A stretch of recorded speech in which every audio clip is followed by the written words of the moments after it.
Hi guys, there is me again, Esi and Sibanda for fostering meaningful relationships. And last time I did speak about uh, the traits, the psychological traits of people, and we were talking about why people behave the way they behave. And today I just wanted to go deeper into the character of the envious or the jealous one.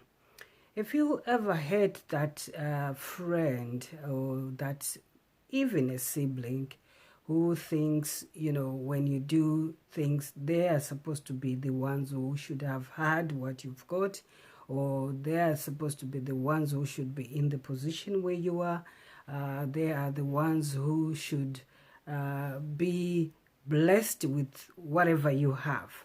So that's where we talk about the envious psychological trait, because I call it a comparison trait. So most of the time, we are so much in competition with each other, such that at times the competition becomes unhealthy.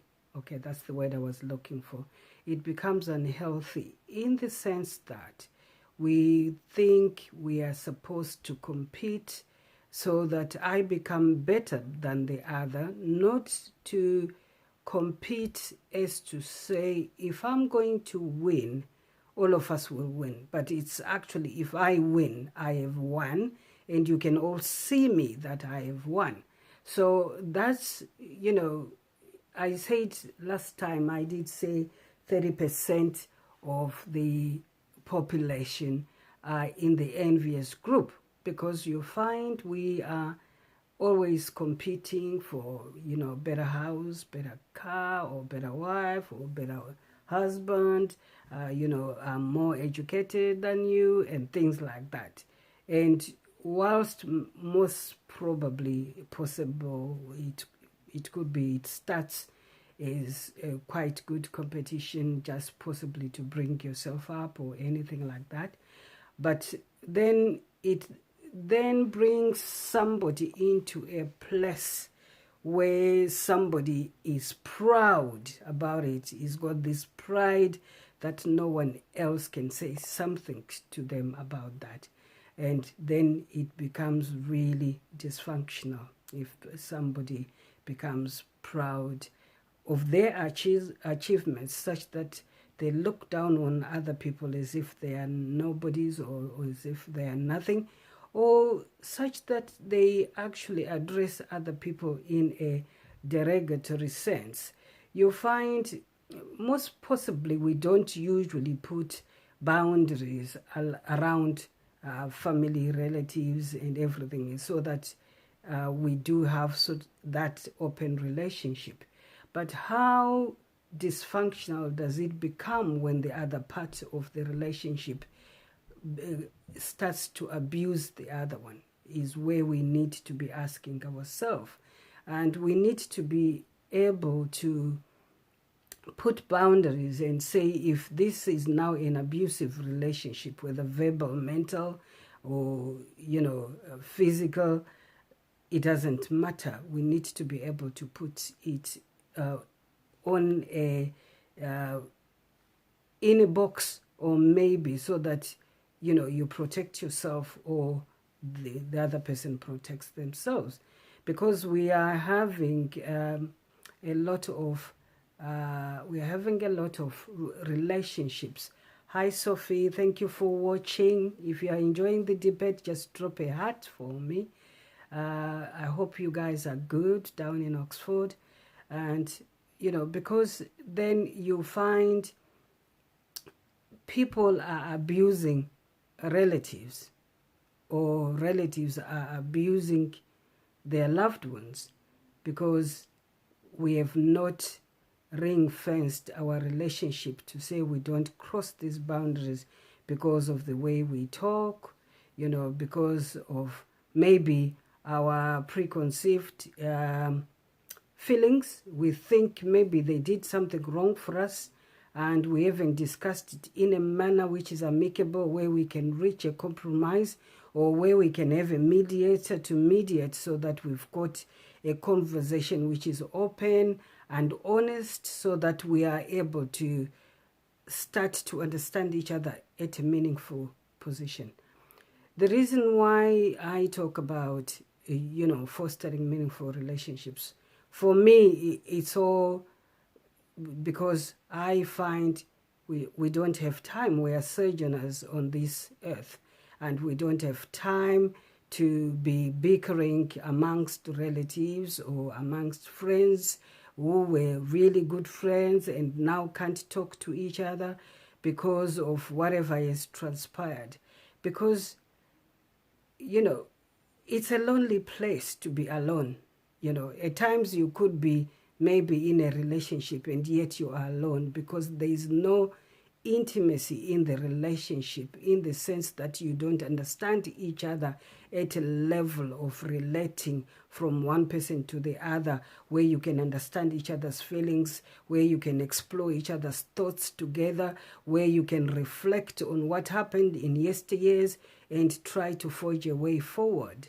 I say that because when I realized that we were 8 in our family and all of a sudden it's only 4 of us left, and to me, life of my siblings is very precious, and I try by all means to make sure we are in touch, we are having meaningful conversation, we are asking each other, the real deep questions. How are you feeling exactly? How is your heart?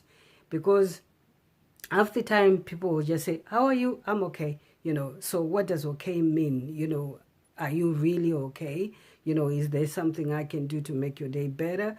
Is there something you can do for me which I can actually offload to you and tell you, that maybe I'm not feeling very great at myself, or, things on my mind are A, B, C, D. Can we discuss that in an open and honest way, and we can relate?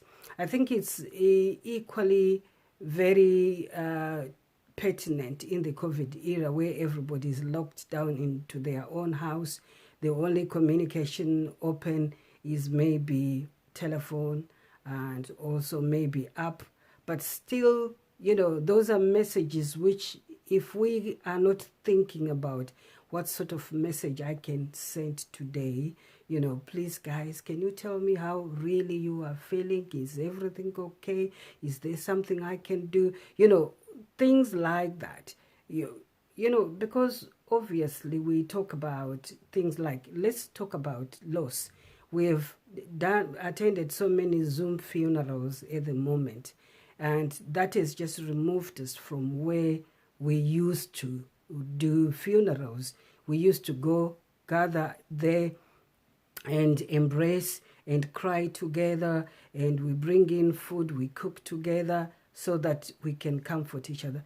But every individual is sitting behind the screen of the Zoom and watching a funeral, and then after the funeral, we are not even following up on the other person to see how they are, how they feeling after that. Is there anything else we can do? I know we are in lockdown, but we can still keep our communication gates open, so that they know we are there for them, so that if they want to converse with us, they can do that. And at times you could maybe just go pass through and drop a meal by the door, and ring and say, I've opened your door, I've left something cooked for you there. Those are little things, but those are little things which make a big difference. So that's what I thought I should come and talk about, actually dwelling on the comparison with, the comparison psychological trait, where we want to be the one who has won, we want to be the one who is big, we want to be the one who is successful, we want to be the one who is seen everywhere, which really doesn't help, because we are here to serve others instead of serving ourselves. So let's look out for each other. We are our brother's keeper. And if we do that, then I'm sure the one who created us is going to be very glad in us, such that we are actually keeping other people, catered for. We are watching over others, and we are caring more about the brother and the sister who is down, who needs our help to be able to move from loss, from grief, who is bereaved. Yes, people will take their own time in terms of the length of period, the grief, and the things which go in there. But the comfort we bring them usually makes it better for the journey, which is rough already. Okay, thank you guys for watching, and I will see you over the weekend for another live. Then we can have a chat again. If you've got any comments, drop them in there and we can look at it and see what we can discuss again. So from the United Kingdom, good night. For those who are waking up, good morning. Those who are in Australia, Asia, those in Dubai, Zimbabwe, South Africa, and everywhere around, have a great, great, great day. And a few days going to be good and blessed, and be blessed.